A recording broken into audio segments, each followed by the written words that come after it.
My name is Eric Welander. Welcome to my channel. So this year in 2021, CES was not a large gathering of people in Las Vegas, but the conference went virtual. And I'm here to bring you all the smart home and HomeKit highlights from the show. Now, some of that news started just before the show with Nanoleaf coming out with an announcement. Nanoleaf is a smart lighting manufacturer based in Canada, and they are most famous, I think, for their lighting panels, like triangle and square lighting panels that light up in different colors on walls.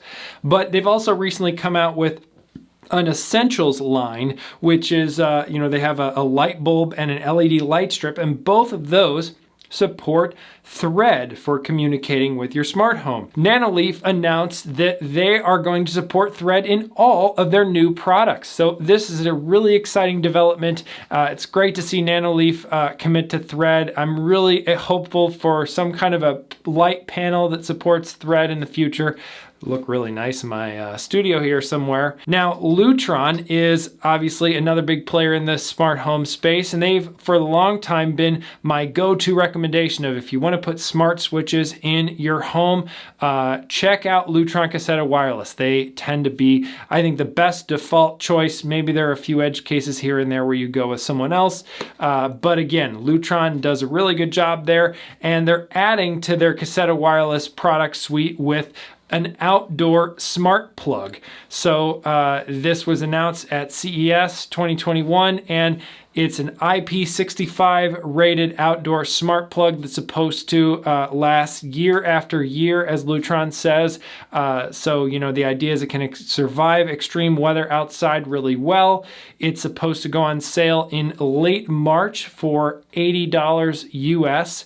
And it does require the Lutron hub to communicate now. Lutron markets that as taking the load off of your Wi-Fi network, which, I think is a theme you'll kind of see with some of these accessories, where if they're able to go another route than Wi-Fi. Now, of course, given that this works in the Lutron ecosystem, you can also use their Pico remote switches to control the smart plug from like inside your home. And so I think this will be a really great option to make either pool pumps or holiday lights or whatever other things outside of your home smart. Another thing that took up a lot of the announcements from what I saw were gaming laptops that will allow you to hit the like button on this video 10 times faster. So if you're excited about smart home tech, gaming laptops are cool, but if you're excited about smart home tech and you're liking this video so far, click the like button. It really does help this channel and other people find this channel and the video and everything else. So thank you for clicking the like button. Now, smart locks. So Eufy is, of course, a brand that a lot of us know for making the Eufy cams, which support HomeKit secure video. Now, they also have a smart lock touch. They came out with that in 2020. Now, they also have a new version of the smart lock touch that supports Wi-Fi and costs a little bit more at $249. I think their current one is like around $170. But the cool thing is it's a smart lock that is a fingerprint reader, so it's like Touch ID for your home. The downside, though, is that the smart lock doesn't communicate, at least currently, with HomeKit. If you're watching this video later in the year, maybe it does. But right now, it doesn't seem like Eufy is really supporting HomeKit or has plans to for that. So a company that does support HomeKit with their locks, Level Lock, they have some new announcements from CES as well. Now, Level Lock first came on the scene with their Level Bolt, which is their really tiny smart lock that fits sort of inside your existing lock and just replaces the bolt of the deadbolt. And that retails for $230 and works with HomeKit. And then they've also come out with a more complete lock deadbolt system for $330. So one of the downsides, of course, if you like to have matte black aesthetic around your door or whatever, or you just like matte black electronics or products in general, you didn't have an option with Level Lock. So now they have a matte black version of their Level Touch. Now, touch less. that was seeming to be a theme of CES this year. A number of manufacturers announcing products that don't require touching, that would previously require you to touch. One example, doorbells. So Alarm.com and Arlo both came out with what they are calling touchless doorbells. So Arlo is the HomeKit related one, of course, and Arlo announced a new version of their wired doorbell is coming this year, and it will support touchless ringing of the doorbell, meaning you stand near the doorbell and the proximity sensor picks that up and you don't have to touch the doorbell, it will ring it for you. Now, I don't know about this. I'm a little skeptical. It's just sometimes you might go to someone's house and like people who come here and they know my children are napping or something at a certain time, they might not ring the doorbell. And so I don't know if some people might not like something that just automatically rings for you. I get the concept, but it feels a little bit like technology in search of a problem, which can sometimes be a theme around CES electronics, as I'm sure you've seen in past years as well. But it's good to see them trying new creative ideas, and I'm sure that the new Arlo doorbell will probably be a good product in general regardless. Hopefully there's a way to turn this off if you don't want to use the auto or touchless ring. Another thing along the lines of touchless is Kohler. They set up a whole CES booth style thing at their headquarters in Kohler, Wisconsin. They had a sales rep taking you through. There's a video on YouTube with different products, both existing products from Kohler and new products, highlighting, among other things, the touchless nature of them. So Kohler's had for a while now their Sensate smart line of kitchen faucets, and those are touchless. Those also work with HomeKit. They retail for between $600 to $1,200, depending on the configuration and where you buy it, and some other details like that. But you determine the temperature with a physical knob, but just to turn it on and off, you can just wave over it, and then it will trigger it on and off. The other advantage, you might be wondering, why on earth do you want a smart faucet? One of the other things the sales pitch there is talking about is you can have it dispense a specific amount of water. So you want a gallon or you want a cup of water or whatever. It can figure that out, and it can also give you stats on your water consumption, which can be really nice to help you figure out where and when maybe you're using a little bit too much water. So Kohler also had touchless toilet seat. I don't know. I'm also a little skeptical on this. What if a cat walks by and then the tail of the cat triggers, the toilet to flush or the faucet to turn on? That's certainly not desired. And how many times have you been in a public restroom and you go to use the sinks and half of them with those automatic wave things either at the sink or the dryer, half of them just don't work. And so I'm skeptical about this being something you want to rely on in your home. Again, though, I like the creativity and the concept, and it is an interesting way to think about sort of using smart home tech that isn't necessarily integrated with a smart home system like HomeKit, but does add that level of smart convenience. So televisions, of course, if you've been interested in having a HomeKit and AirPlay compatible TV, pretty much your main options there for the past year have been LG or Vizio. Of course, Samsung supports AirPlay, but Samsung notably wants you to use their SmartThings platform, so they don't support HomeKit.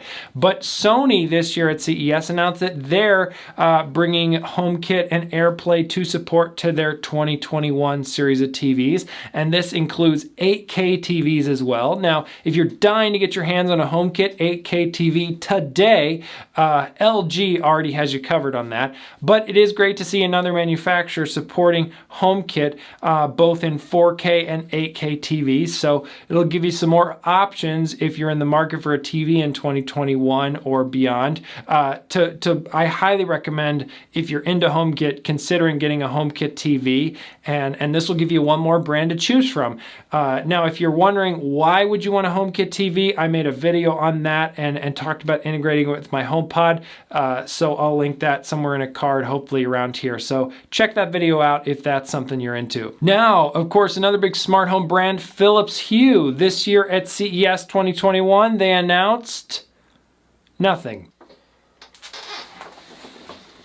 So the day after CES, Philips, Signify, the company that runs Philips Hue, came out with a bunch of announcements. So they added some more outdoor smart lights. That's great if you're in the market for those. And then they also updated their dimmer switch, which was rumored for a while. I talked about that on my Instagram last week. Now it looks to be exactly what the leaks predicted in terms of the design, and it'll be available in Europe starting January 26th and available in North America February 23rd. It'll be 19.95 euros, $25 US, and 29.99 Canadian. So exciting to see the new version of the dimmer switch. I can't wait to get my hands on it. I have loved the previous dimmer switch, especially with the options you have to customize it in HomeKit. So we'll see if Philips is keeping those capabilities with this new version. So far, I haven't seen any material confirming one way or another on that. Now, the more curious thing that Philips announced is an in-wall module that basically allows any switch to become smart. I really struggle to see why you would need this versus just getting a smart switch. I mean, maybe you just really like the way your current switch works, but you know, there are growing numbers of options in smart switches, so you can probably find something you're happy with there. You know, the other downside is that it has batteries in it. So, you know, you have to change the batteries in it every 5 years, which is just really kind of weird. They say a minimum battery life of 5 years, so maybe even longer, but still, that just seems weird. Why not just get a smart switch where you don't need batteries and it'll work just fine in your wall? Anyways, if you have a reason you're really excited about this Hue module, let me know in the comments below. I think in some ways it's just kind of Philips Signify's creative hack to sort of become an all-in-one lighting provider. It seems more and more Philips Hue wants to just avoid all the smart home ecosystems, and it's just like you're a Hue person and that's what you buy and that's what you use.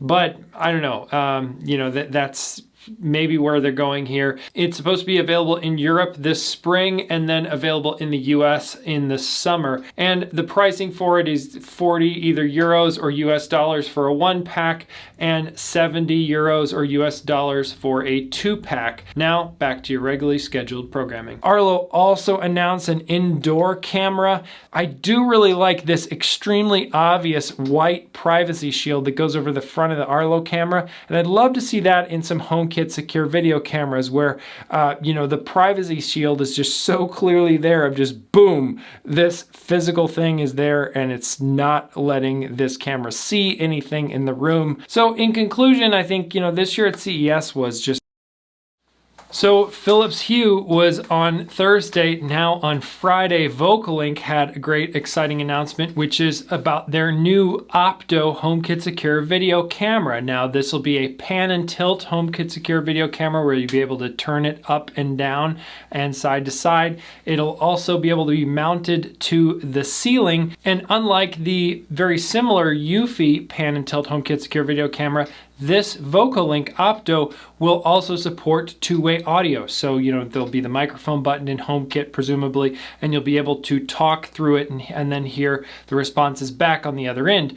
It seems to be rated for indoor. I don't think this is really meant to be put outside, but so it's an indoor camera, and it charges via USB-C. Finally, we have a HomeKit Secure video camera that charges via USB-C. Now, one kind of weird thing is that the recording status light that you often see on these cameras, you know, that's like blue if it's streaming, red if it's recording, that's on the back of the camera. It's kind of a weird place to put that. Anyway, so it sounds like a really interesting camera coming in March of this year for 48 euros in Europe. And there's no specific release date that I've heard yet for any other countries like the US, but I imagine it'll be coming shortly thereafter. Now back to your regularly scheduled programming. So in conclusion, I think, you know, this year at CES was just a little bit quieter than usual. And I mean, there are many different things that can play into why that was the case. But yeah, it was just kind of a bummer to not see as much of smart home companies announcing their plans for the year. I totally get why a company wouldn't want to do that necessarily. And so, you know, we'll see what comes. I'm still optimistic about the year for HomeKit. I think even just the stuff announced at CES is exciting. And I imagine there'll be a lot more waiting in the wings that wasn't announced at CES for one reason or another. But if these kind of videos are something you're into, be sure to subscribe if you aren't already for more Apple and smart home and HomeKit content. Give this video a thumbs up if you liked it. It really does help other people find it and help the channel. And let me know in the comments below if there's something from CES that maybe I missed or that you're really excited about from what I talked about. It's just nice to kind of have that conversation going amongst everybody in the comments below. Thanks again so much for watching, and I'll see you in the next one.